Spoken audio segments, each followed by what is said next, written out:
Do'stlarim, ana endi yuqoridagi vazifani biroz qiyinlashtiramiz. Demak, bizga berilgan 192.168.00 oila va uy 23 maskada. Biz uni bo'lishimiz kerak teng 4 taga. Nima qilamiz? Birinchi, jami IP adreslar sonini topib olamiz 23 maskadagini va undan so'ng 4 ga bo'lib, bir boshidan boshlab taqsimlab chiqamiz. Demak, jami IPlar soni nechtaligini topishimiz kerak. Buning uchun 2 ning 32 darajasidan 23 ni ayiramiz. 2 ning 9 darajasi bu degani 512. 512 da jami IP adres bor ekan 23 maskada. Biz uni teng 4 ga bo'lamiz. 4 ga bo'lganimizda 128 tadan bo'lib chiqadi. 128 har bir oilada. Ya'ni 4 ta oilamiz bor. 4 dan har birida 128 dan. Demak, boshladik. Birinchi oilamiz 192, 168, 00 dan boshlanadi. Bu network adresi hisoblansa, buni broadcast nechi bo'ladi? 192, 168, 0, 127 broadcast adresi hisoblanadi. Ana endi ikkinchi oilaga o'tamiz. 192, 168, 0, 128 network adresimiz bo'lsa, 192, 168, 0, 255 bizani broadcast adresimiz hisoblanadi. Endi e'tibor beringlar, 0 lik oila to'ldi.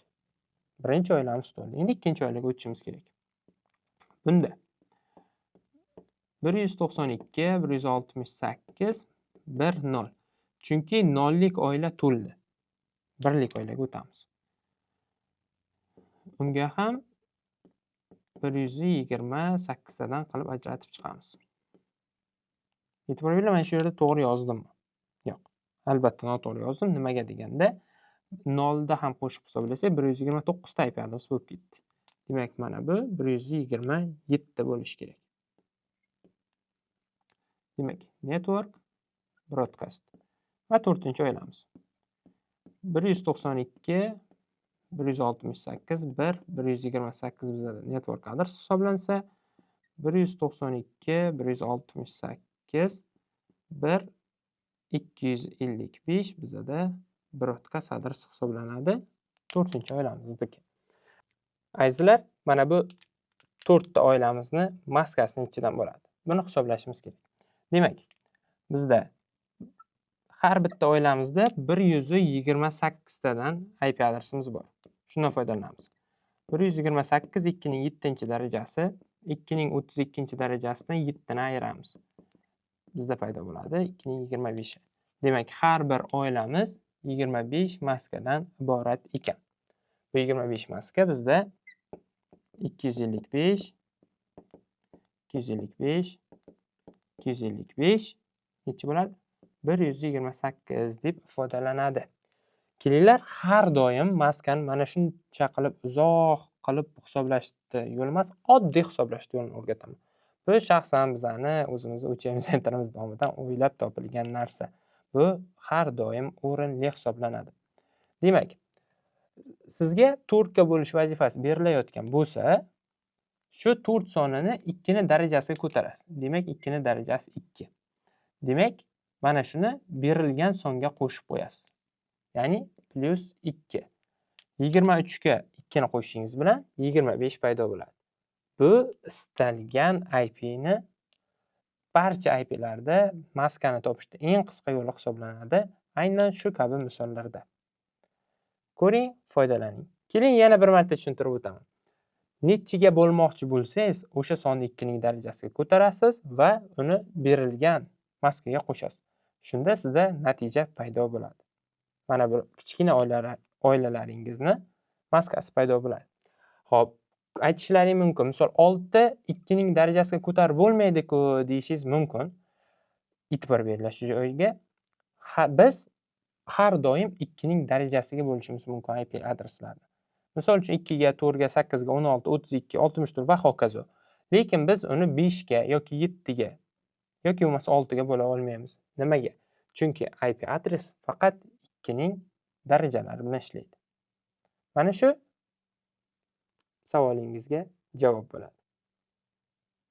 Ishlatib ko'ring. manzur keladi degan umiddamiz.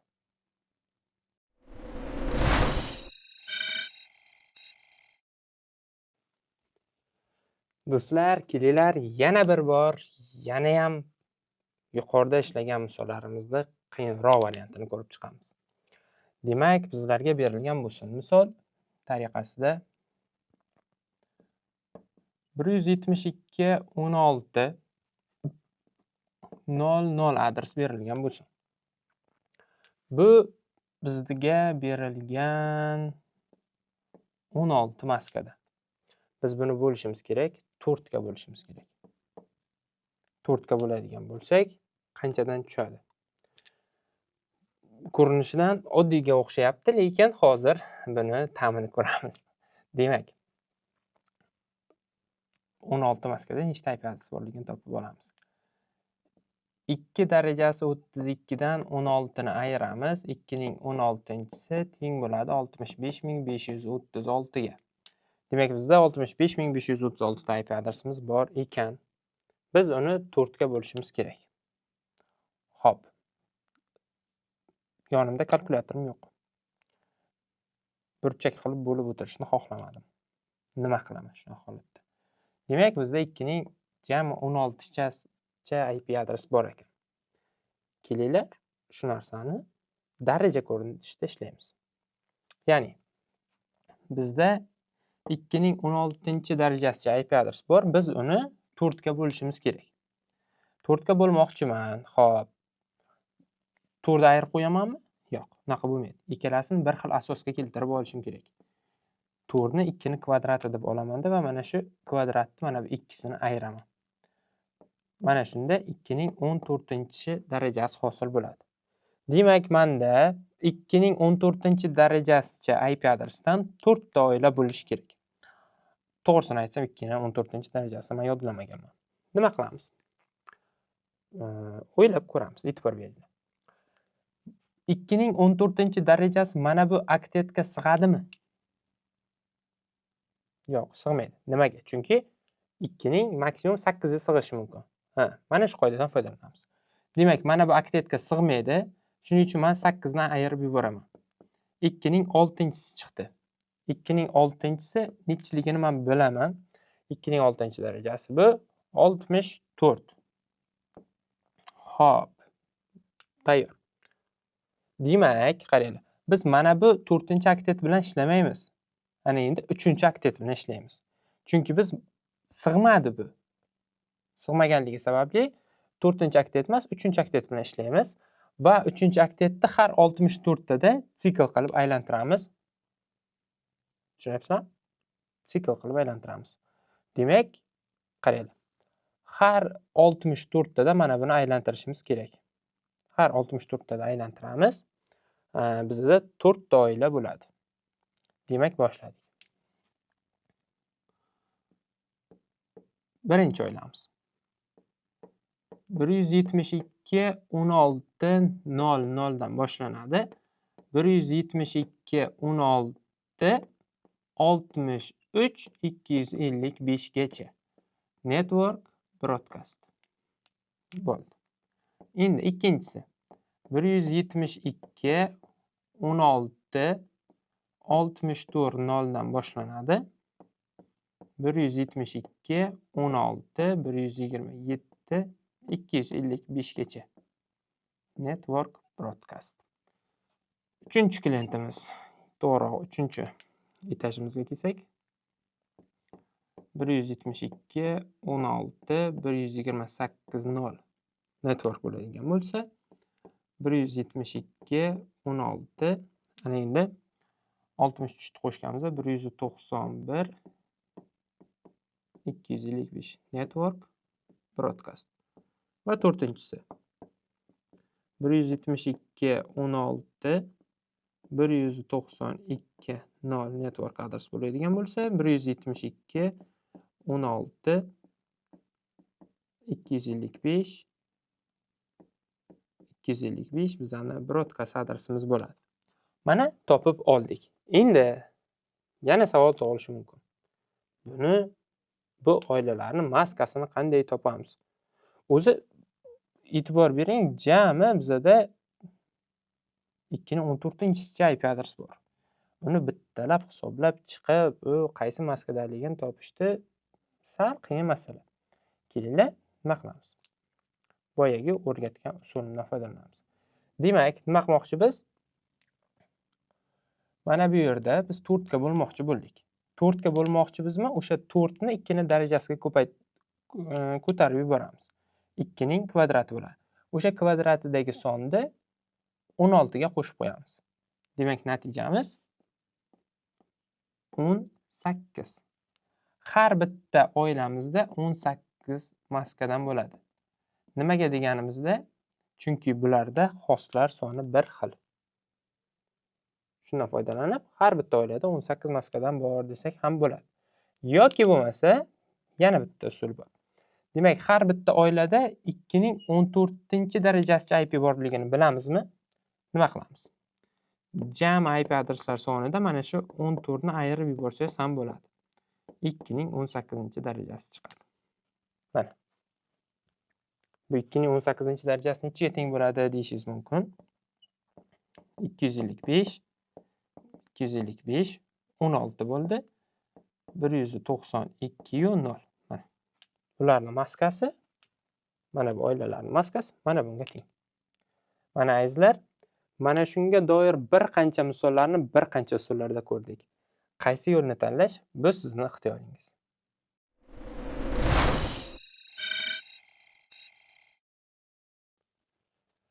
Do'stlar, ana endi sizlar bilan navbatdagi misollar to'plamiga nazar tashlaymiz. Buni ishlashdan oldin sizlarga aynan bitta narsani eslatib o'tishim kerak. Bunday misollar xalqaro ekzaminda bor. Ya'ni siz test ishlash jarayoningizda shu kabi bir nechta savollarga yuzlanasiz. Demak, shunaqa savol. Sizga qandaydir IP adreslar beriladi, maskalar beriladi, hamma narsa bor. Uni bo'lish kerak emas yoki taqsimlab berish kerak emas. Bunda siz network, broadcast yoki host type'ni topib berishingiz kerak bo'ladi. Demak, qarang. 192 168 200 200 degan IP adresimiz bor. Bu 26 maskada. Bu qanday IP adresligini biz isbotlab berishimiz kerak. Bu network adresmi yoki broadcastmi yoki host IP adresmi? Shuni topishimiz kerak. Demak, bizda ikkita misol bor. Ikkalasini ham ishlab ko'ramiz. Xo'p, o'ylab qarang. Asosiy narsa yana maska. Ya'ni maska orqali biz tarmoqda nechta IP adres borligini topamiz. Demak, 2 ning 32-darajasidan ayiraman 26 ni. 2 ning 6-darajasi jami 64 ta IP adresimiz bor ekan. 64 ta IP adresimiz bor ekan. Demak, nima qilamiz? Biz bir boshidan boshlab networkni topishimiz kerak. Endi o'ylab qaranglar, bu yerda networkni qanday topamiz degan savol bo'lishi mumkin. Shunday paytda sizlarga bitta life-hack o'rgataman. Qaranglar, bizda default maskalar bor. Demak, 8 maskamiz bor, 16 maskamiz bor va 24 maskamiz bor. Ana endi qaranglar. Sizga berilgan maska 26 mana bu yerda. Shunday jarayonda siz 24 maskaga qaytib olasiz. 24 maskada biz bilamizki 192 168 200 0 bo'ladi. Ya'ni mana bu 4-oktet qiymatini biz 0 ga tenglashtirib olamiz. Demak, mana bu qismatdan qiymatini 0 deb oladigan bo'lsak, 192 168 200 va 0. Mana bu bizning network adresimiz bo'ladi. Va bunga har 64 tada aylantirib boramiz. Demak, aylantirib borishimizning maqsadi nima deyishingiz mumkin? Aylantirib borishimizning maqsadi bizda mana bu 200 qaysi network va broadcast o'rtasida yotishini topib olish. Demak, birinchi oilamiz 200 0 dan boshlab davom etsin. Kelar, qisqaroq yozamiz. Davom etadi. 64 gachami? Yo'q. 63 gacha.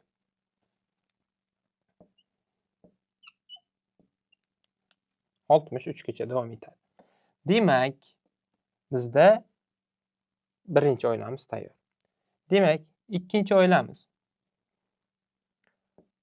192, 168, 264 dan boshlab 127 gacha davom etadi.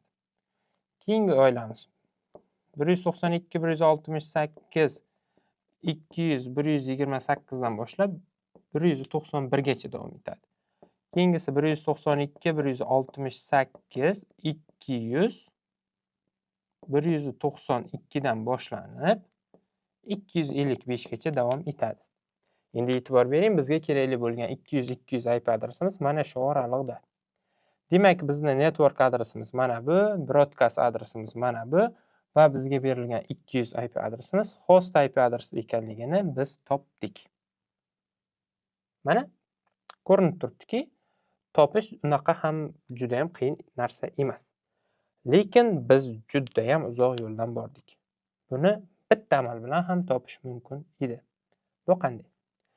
Nima qilamiz qaranglar. Bu birinchi usul bo'lib qola qolsin. Biz nima qilamiz?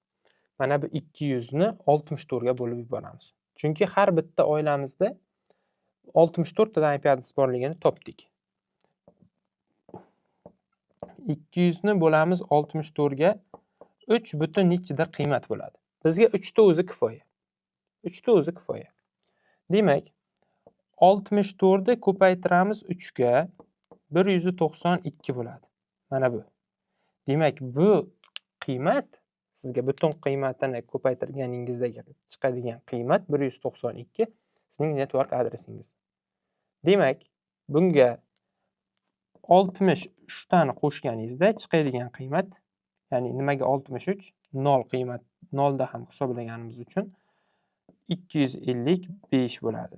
Demak, mana bu network, broadcast va 200 IP adres bilan o'rtasida bo'lgani uchun host IP adres deb bemalol aytishingiz mumkin. Kelinglar, mana bu misolda ham sizlarga aynan mana shu ko'rinishda ishlab beraman. Demak, bunda 23 maska ekan. 23 maska bo'ladigan bo'lsa, 23 maska mana bu yerda. Biz 26 dan 24 ga qaytgan bo'lsak, 24 bizga hozir 23 maska kerak, 16 maskaga qaytamiz. Demak, bu bo'lgan 172, 16, 00 bo'lgan 16 maskada bo'lgan.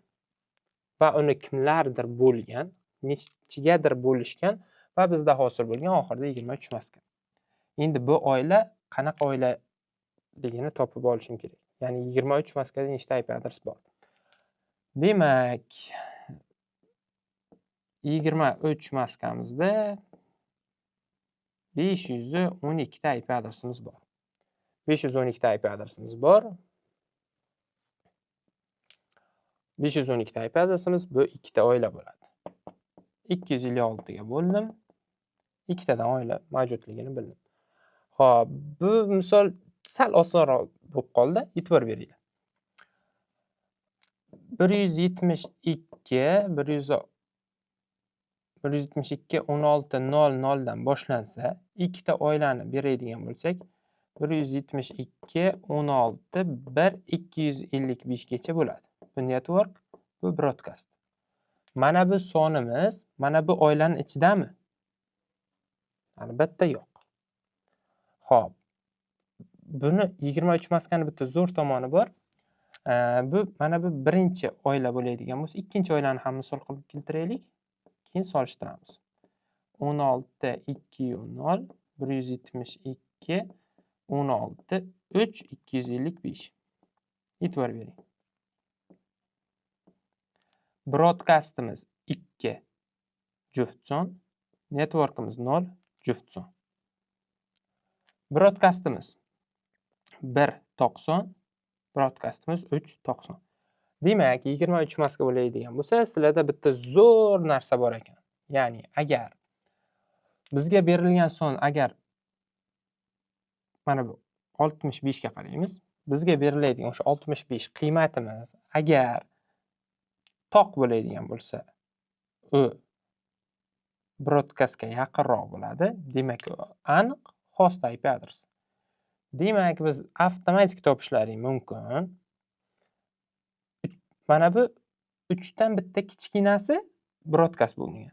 1 dan bitta kichkinasi network bo'lgan. Uzr, adashib ketdim. Mana bu 3 dan 1 da ayirganingizda 2 bu network, 1 dan 1 da ayirganingizda 0 bu network. Demak, 65 dan siz 1 da ayirganingizda 64 0 chiqadi. Bu sizni network adresingiz. 65 255 o'z sizga kerakli son. Ya'ni broadcast. Demak, nechinchidir oilamizda shunday hodisa yuz beradi.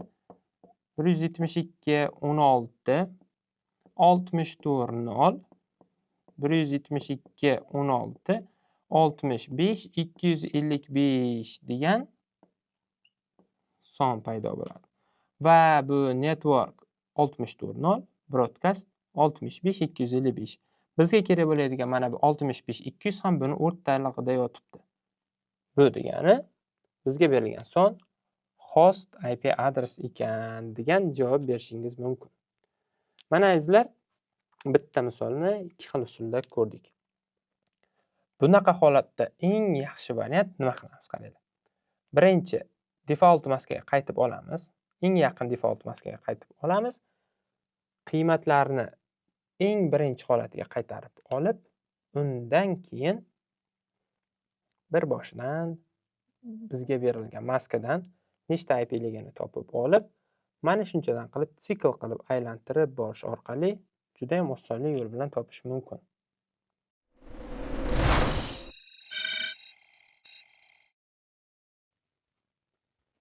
Kelinglar do'stlar, yana sizlar bilan bir qancha misollarni ko'rib o'tamiz. Bu misollar xalqaro ekzamenda tushishi ehtimolligi juda ham yuqori. Va bu misollar orqali siz qanday qilib tarmoqda ichidagi biror bir berilgan IP adresini, u network adresini, broadcast adresini yoki host IP adresi buni osonlik bilan bilib olishingiz mumkin bo'ladi.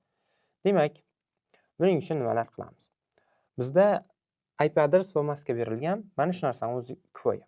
Bizga eng e'tibor qaratadigan yerimiz bu uning maskasi. Demak, biz maskada nechta IP adres borligini topamiz va shu orqali tarmog'imizni network va broadcastini topishimiz mumkin. Demak, birinchi nima ish qilamiz? Xo'p, bizda esingizda bo'lsa, default maskalar bor. Ya'ni default maskalarimiz 8, 16 va 24 maskalarimiz bor.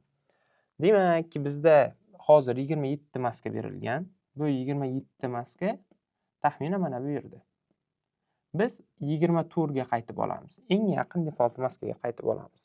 Demak, 24 maskamizda nima bo'ladi? 192 168 10 Nimaga 0? Chunki 24 maskamizda 3 255 keyin 0 bo'lganligini hisobiga mana bu bizning eng birinchi network adresimiz. Bu asli 24 maska bo'lgan. Buni nechigadir bo'lish orqali kichkina maskalar 27 maskadan bir nechta tarmoqlar hosil qilingan. Demak, biz eng asosiy birinchi network adresini topib olamiz va topdik. Ana endi bizga kerak har bitta oiladan nechtadan IP adres qilib bo'lishgan. Ya'ni 27 maskada hisoblaymiz.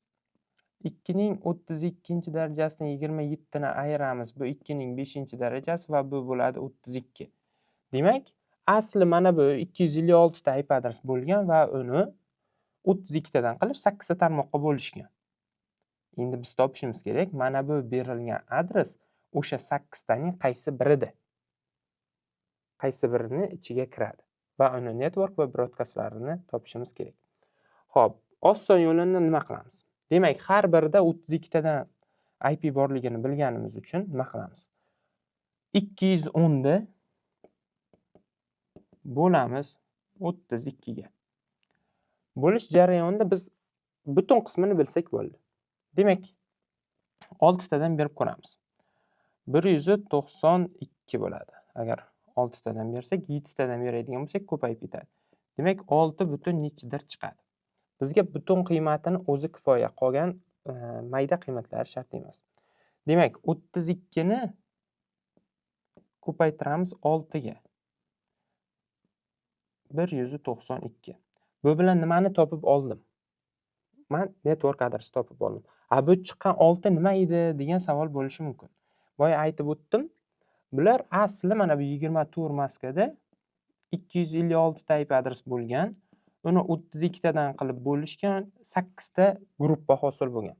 Demak, biz hozir topib olgan 6 bu mana shu 8 ta guruhning 6-chisida joylashganligini topib oldik. Demak, 6 ni 32 ga ko'paytirish orqali mana bu chiqqan son bizning network adresimiz bo'ladi. Demak, men topdim network adresimizni.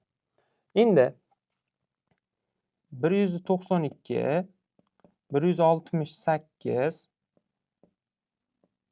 10 192 bizning network adresimiz va broadcast adresimizni topishimiz uchun, xo'p, 32 ni emas, mana bu songa 31 ni qo'shsak, to'g'ri chiqadi. Demak, 192 168 10 xo'p, 31 ni qo'shadigan bo'lsak, 223 bo'ladi va bu broadcast bo'ladi. Demak, endi tekshirib ko'ramiz. Bizga aytilgan 210 adres mana bu oilaning ichidami? Ha, mana bu oralig'ida. Demak, bizga berilgan mana bu adresimiz bu host IP adresi. Mana qanday qilib networkni, qanday qilib broadcastni topishni o'rgandik va uni o'rtasidagi maskani ham topdik. O'rtasidagi maskani biz topmadik, u o'zi avtomatik bizga berilgan edi 27 maska. Va biz o'rtadagi host IP adresini topdik. Ana endi kelinglar. Xo'p. Mana bu ko'rinishdagi misolni ham bir ishlab ko'ramiz. Bunda 28 maska berilgan. 28 maskamizda biz bilamiz 16 ta IP adres bor. Demak, yana mana bu qoidaga qaytamiz. Bu qoidaga qaytish orqali bu asli 256 ta IP adres bo'lgan, uni 16 tadan qilib bo'lib chiqishgan. Bo'lib chiqish natijasida 16 ta gruppa hosil bo'lgan. Biz nima qilamiz hozir? Mana bu IP adres, mana bu 16 ta guruhning qaysi biridaligini topishimiz kerak. Buning uchun nima qilamiz yana? Mana bu 110 ni bo'lamiz 16 ga. Va butun qismini olamiz. Xo'p, agar 8 tadan beradigan bo'lsak, ko'payib ketadi. 7 tadan beradigan bo'lsak, ko'payib ketadi. 6 tadan beradigan bo'lsak, bunda ham nechalar chiqadi? Demak, taxminan 6. Demak, bu mana bu 16 ta gruppaning ichida 6-chisida joylashgan. Endi biz networkni topishimiz kerak. Network adresini qanday topamiz? Demak, 6 ta gruppa bor. 6 ta gruppaning ichida har birida 16 tadan IP bor. Shunday chiqadi 96. Demak, mana bu 96 bizning network adresimiz. Network adresi topildi. Demak, 192 168 11 96 bizning network adresimiz. Xo'p, endi bunga 16 tani qo'shish orqali biz nima qilamiz? Broadcastni topamiz. 16 tani emas, 15 ni qo'shishimiz orqali biz chiqarib olishimiz mumkin. Xo'p, 192 168 11 xo'p, 96 ga 15 ni qo'shamiz. Shunda adashmasam 111 bo'ladi broadcast. Demak, bizga berilgan son 110 mana shu oralig'ida. Demak, bizga berilgan mana bu IP adresimiz host IP adresi ekan. Ya'ni kompyuterlarga berish mumkin bo'lgan adres. Xo'p, kelinglar, azizlar, yana bitta narsani sizlarga tushuntirib o'taman. Bu narsa nima? Sizdan so'rashadi. 28 maskada nechta IP adres bor deb so'rashadi. 28 maskada 16 ta IP adres bor. Lekin ularni ichidan foydalanishi mumkin bo'lgani nechta? -2 qilamiz va 14 ta deb javob beramiz. Istalgan maskada 2 ni ayiramiz. Nega deganda, bitta network va bitta broadcast adreslarini tarmoqda foydalanishda imkoniyati yo'q. Shuning uchun istalgan maskada, misol uchun 24 maskani oladigan bo'lsak, 256 ta IP adres bor. Uni hammasidan foydalana olmaymiz. Network va broadcast uchun 2 ta IP adresini ayirib tashlaymiz. Shunda bizda hosil bo'ladi 254 ta. Bu 254 ta nima? 254 ta bu host IP. Ya'ni kompyuterlarga, end device'larga berish mumkin bo'lgan yoki routerlarga berish mumkin bo'lgan IP adresga host IP adres deyiladi. Sizda shunaqa chalg'itishlar bo'ladi, savol berib qolishadi. Misol, mana bu misol tariqasida olamiz. Aytishadi: "Xo'p, mana shu adres berilgan. Bu qanday adres?" Biz topdik. Network mana bu, broadcast bu, demak bu host ekan deb topdik. Lekin shunaqa savol ham berib qolishadiki, 210 IP adres bu qanday IP adres? Yoki nechanchi host IP adres degan savol berishadi. Endi nechanchi host IP adres deganda qanday topamiz? Xo'p, e'tibor bering. Nechanchi host IP adres degan payti biz unda networkni hisoblamaymiz. Networkni hisoblamasdan 192 network bo'ladigan bo'lsa, 193 dan boshlab 210 gacha sanaymiz. Va mana shunday chiqadigan son necha chiqadigan bo'lsa, shuningcha host IP bo'ladi. Xo'p, hisoblab ko'ramiz. Xo'p, 193, 94, 95, 96, 97, 98, 99, 200. Nechta bo'ldi? 8 ta. Xo'p, bu yerda yana 10 ta bor. Demak, 18-chi host IP ekan. Bizga berilgan mana bu IP adresimiz 210-27 da Moskvada bo'ladigan bo'lsa, demak u 18-chi host IP. Lekin shunaqa ham savol berishadi. Mana bu 210 nechanchi IP adres deyiladi. Unda siz mana bu 192 ni ham hisoblaysiz. Demak, unda sizda host IP adres so'ralsa, 192 dan boshlaysizda 210 gacha davom etasiz va bunda 19 ta chiqadi. Bu jami IP bo'ladi. Demak, jami bizda 19 ta IP adres bor mana bu 210 gacha, ya'ni bu 19-chi IP adres bu. Nechanchi host IP adres degan javobga biz 18-chi host IP adres deymiz. Demak, e'tibor bering. Mazmun qayerda? Agar bizdan jami nechanchi IPlar soni deyilsa, ya'ni umumiy hisobda oladigan bo'lsak, networkni ham qo'shamiz. Lekin biz faqatgina host IP adreslar orasidan qidirmoqchi bo'ladigan bo'lsak, unda network adresini qo'shmaymiz.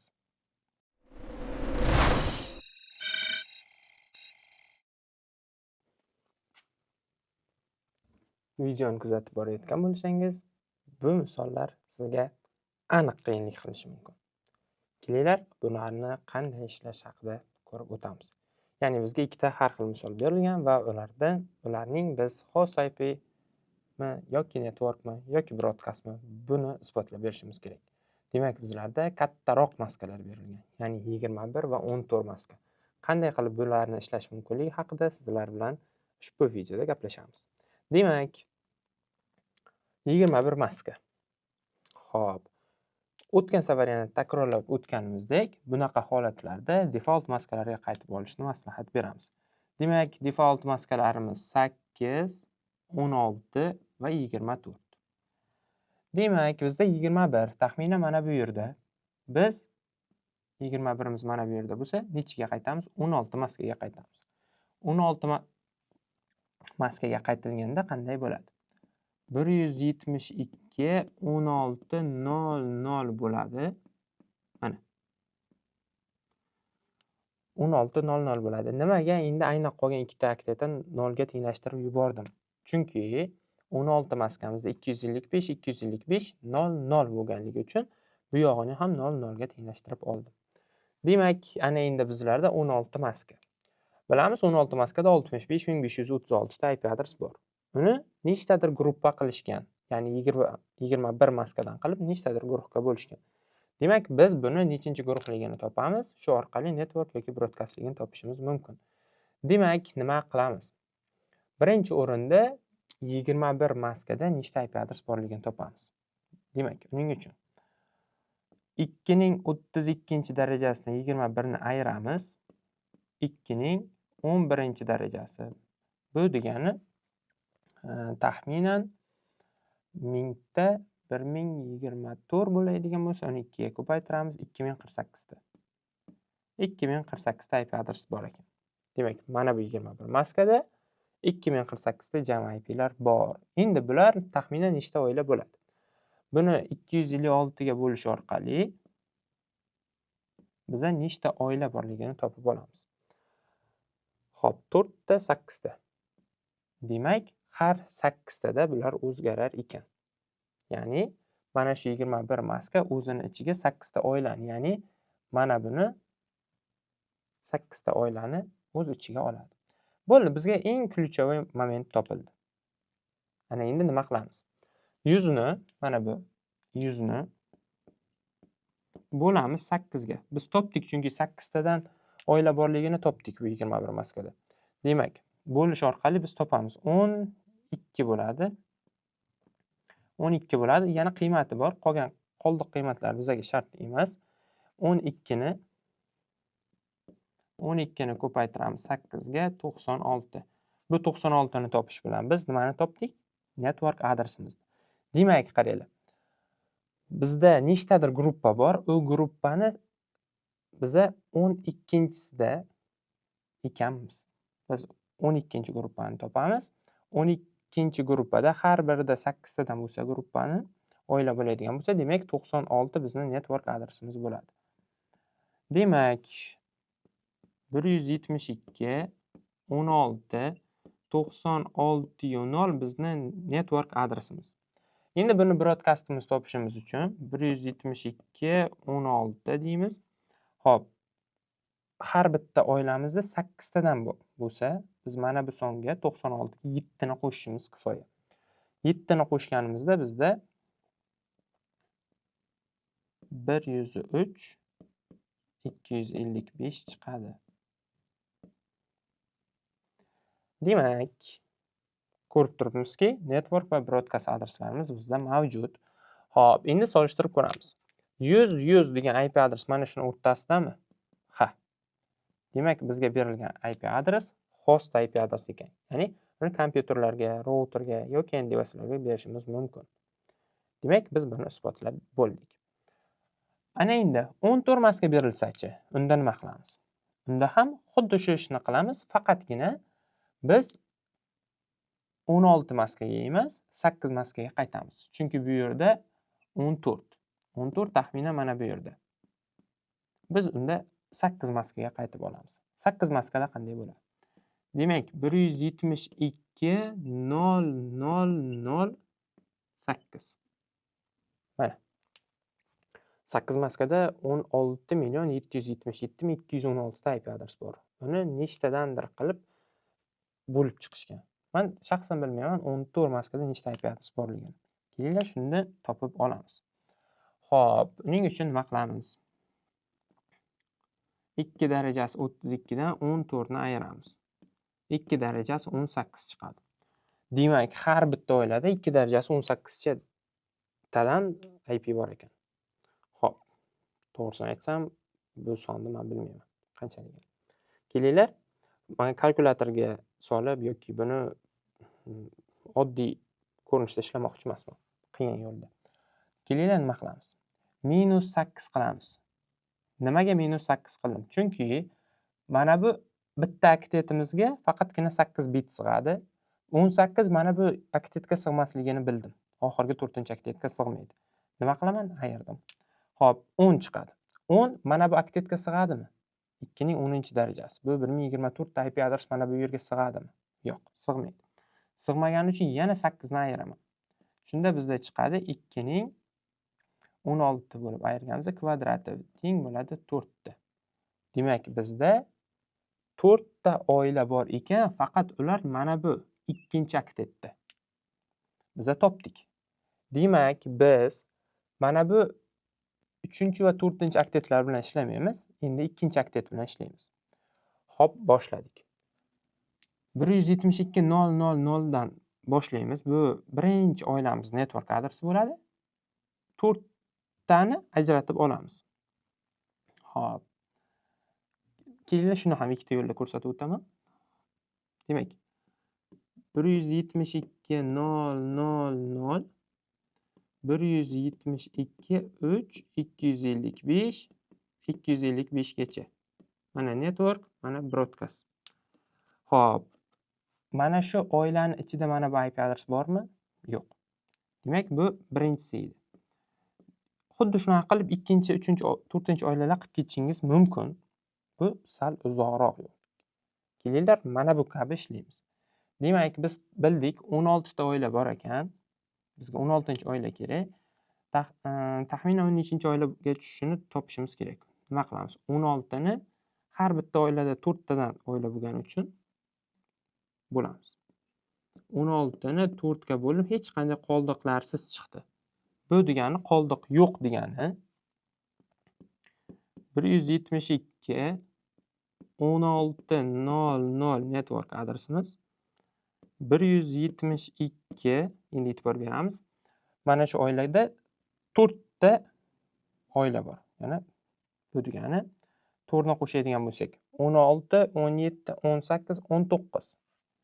Demak 19 255 255 bizani broadcast adresimiz bo'ladi. Maska o'zgarmagan holatda 14 ni o'zi bo'ladi. Demak, biz topdik. 172 1600 bizni network adresimiz. Mana bu berilgan son esa mana buning o'rtalig'ida, demak bu ham host IP adres. Bizning broadcast adresimiz mana bu. Mana izlar, bir qancha qiyinlikdagi shu misolni bir qancha qiyinlikdagi ko'rinishlarni ham sizlar bilan ko'rib chiqdik.